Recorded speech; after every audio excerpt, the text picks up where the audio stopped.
Today, I will share on a topic that is close to our parenting hearts. A topic that brings about a myriad of emotions and perspectives. Yes, let's get talking about education. When we hear the word education, it naturally brings exams and grades to our minds. Today, we will not be focusing on the merits or the troubles with our system. Instead, we will look at the role we as parents can play in the educational experience of our children.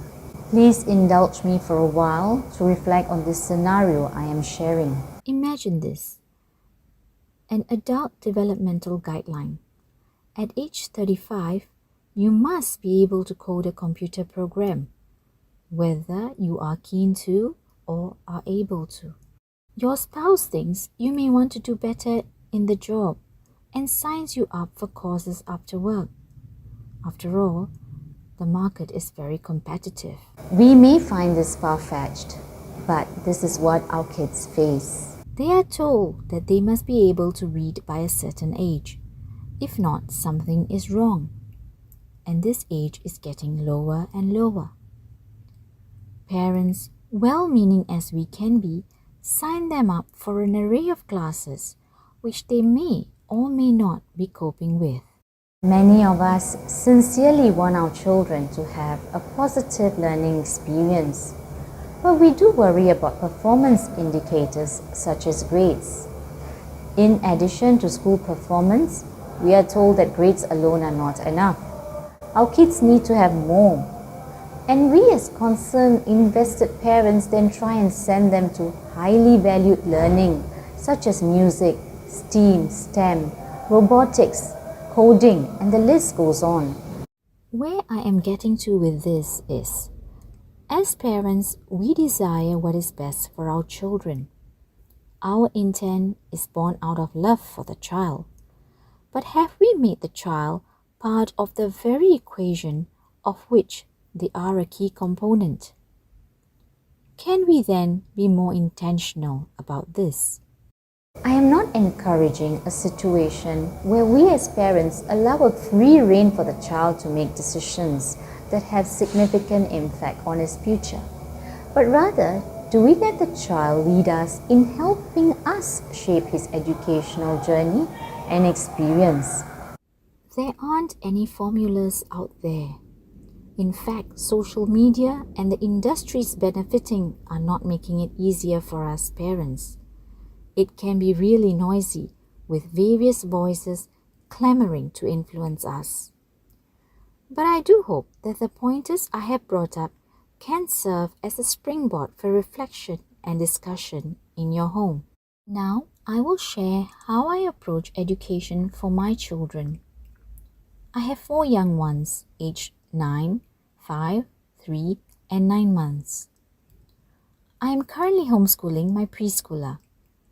I homeschooled my 9-year-old till the end of primary 2, when she then expressed desire to join a mainstream school. I try to take a whole child approach to educating my children. We try our best to look at emotional, social, and academic needs of a child in an integrated manner when we plan or make decisions, or at least we try our best to. This approach aims to ensure a child feels safe, engaged, supported, and adequately challenged. A mantra I keep reminding myself is I cannot change the system. However, I have the power to change the kind of experience my children will have in their educational journey. Hence, I prefer a holistic approach to learning versus the traditional test-centric, standardized form of teaching and learning. This approach is more of a mindset than a method. I will share some of the principles behind this mindset which I have found helpful. Firstly, we choose to value outcomes other than quantifiable ones such as grades, so that it enables us to foster a spirit of relaxation and curiosity when approaching academics. I share with my kids that the score only reflects how much they have understood at this point. It does not define their ability in a subject matter. These scores can be improved through various means. This promotes a growth mindset and helps them to approach life with a more problem-solving mentality. It also helps to stop the child from feeling like, I can't do this, or I'm lousy at this. When we are not outcome focused, we feel less stress, and the kids will feel it too and begin to enjoy learning. My girl is mildly dyslexic with a slightly weak working memory, so spelling can be a challenge. Memorizing or the usual methods didn't quite work for her initially. I had to find a method that worked with her versus trying to get her to cope with the standard methods of learning spelling. I also had to work on her emotional state because she was feeling frustrated. I had to share with her that her brains are wired differently and that we will work together to help her sort out her spelling. Fast forward to these days, she has spelling tests. I encourage her to make stories around the letters in the word to aid retention, especially for sight words. We practice, and I remind her to do her best, and that is really enough. The test scores do not indicate her intelligence or her potential. It tells us what we need to do. We take it as a feedback. I also remind her that just because we worked hard, not everything has to turn out fine. I am glad her teachers partner with me and share similar belief systems. So when she first started spelling, the teacher, knowing her situation, told us to focus only on the words tested as opposed to the 10 words in the list. These days, she is able to master 8 out of the 10 words. My girl and I often talk about how she has grown in this area and how she feels. In our chats, I constantly tell her that the end outcome, while relevant, isn't the most important thing. The process, the journey, and the experience are key. I feel for kids to develop into lifelong learners with the right disposition. We as parents need to be curious about the way they think, as compared to just being concerned about their grades. So for example, when they show me a math solution, I am keen to know how they solved it and how they approached it and why they did so, even if the answer is right. Sometimes I could have approached it differently and arrived at the same answer. This leads to many interesting conversations in our home. When I observe them working at a problem or learning something, I like to look at their expressions. It often tells me how they struggle through some of it. If they like productive struggle, or if they give up easily. I then ask them to share the process with me, rather than be solely concerned about the answer or the outcome. I find that a child needs to be engaged in learning, and I try and make learning as relevant to their lives as possible. From a young age, we show them how the various subjects are relevant to our daily lives. The concepts or information that is taught, it is not just for use during examinations, but they have direct relevance to our lives. So for example, we need to know how to count things. We need to know how to measure before we can buy, say, a cabinet. We need to understand fractions to bake. When we take a walk outside and we notice the roots of a tree, we can talk to them about the function of roots. This makes them naturally curious and interested. We may have often heard that there aren't manuals to raise children, but we do. The child is the manual, he or she is the map. And this has been very liberating for me.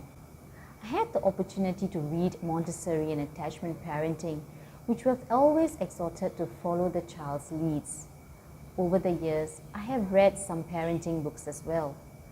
While these have been helpful, I found it most useful to observe my children, because each one is unique.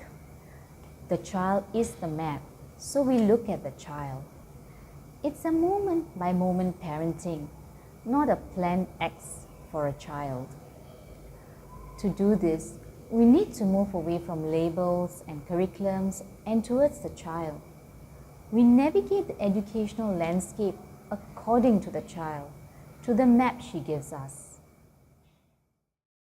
To know the child and read his or her cues, we need to spend time with them. Involvement is key. Children are very perceptive if we have an agenda to get them to talk, or if we are keen to hear them and are genuinely curious about them.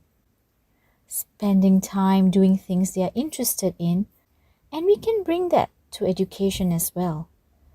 If they face a roadblock in learning, I tell my daughter that I'm keen to hear her input about how we can go about this.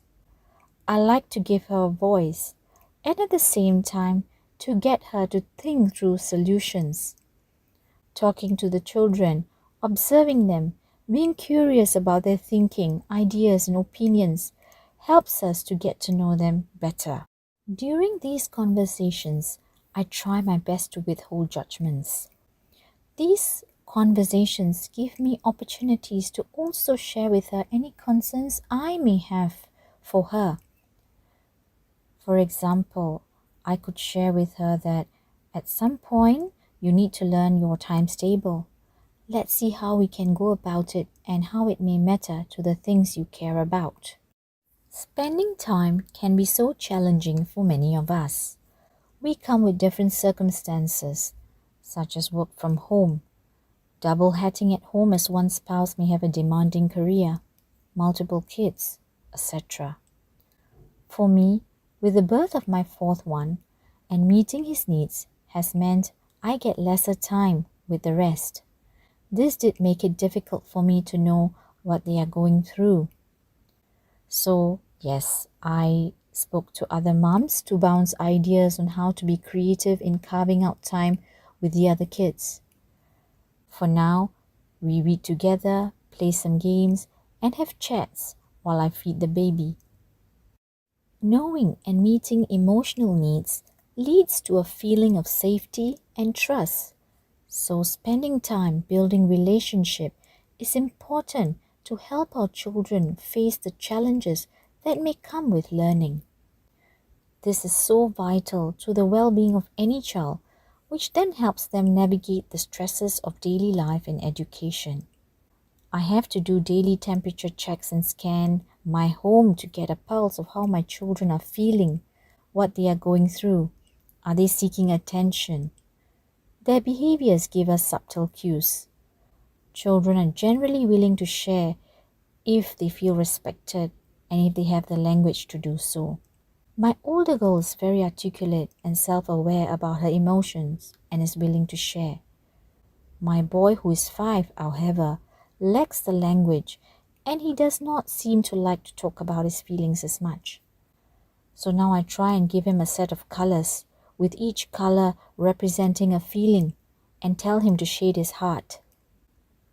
This helps to serve as a springboard for him to open up. A child who feels loved, accepted, and respected will find his or her giftings, if not now, someday. The schools will ensure content is tested and concepts are mastered. We as parents have the privilege to give them a positive educational experience that doesn't merely culminate in good grades, but an education that shapes the mind and kindles the spirit.